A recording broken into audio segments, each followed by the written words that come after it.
on 9. A Melbourne family is making a desperate plea for funds to find a cure for a rare genetic disorder which threatens the life of their 3-year-old son. Van Wright is one of only 20 people in Australia and New Zealand to be diagnosed with MECP2 duplication syndrome. Joe Hall with his story.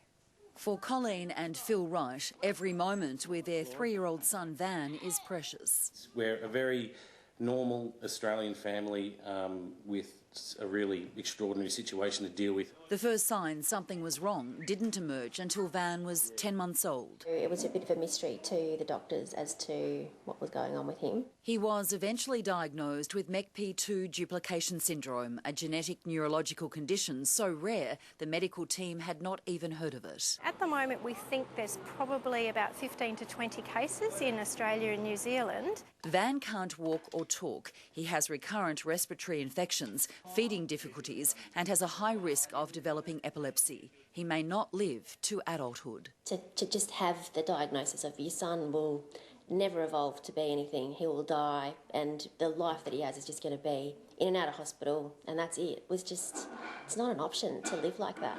So the couple established a foundation in Van's name to raise money for research into a cure. They connected with other similar families around the world and in just over 12 months have raised nearly $500,000. They need another $160,000 to kickstart the next research. You know, we popped out and decided that we had to do something. We could not sit back and just let this thing beat us. Van can't do it. We've got to do it. We're his warriors and we really need to get out there and give it a go. Van's illness can't actually be treated, only the symptoms can. The Wrights found a doctor in New South Wales, one of the few in the country who knew anything about MECP2. She sets a plan and it's rolled out here by the therapists and specialists at the Children's Hospital. About 80% of them will have recurrent respiratory infections, which in some cases can be really life-threatening.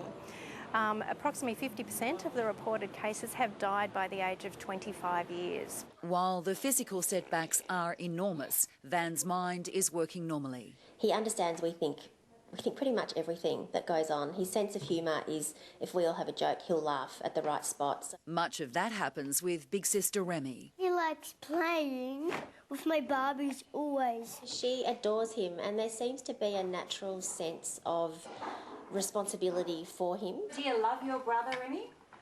How much do you love him?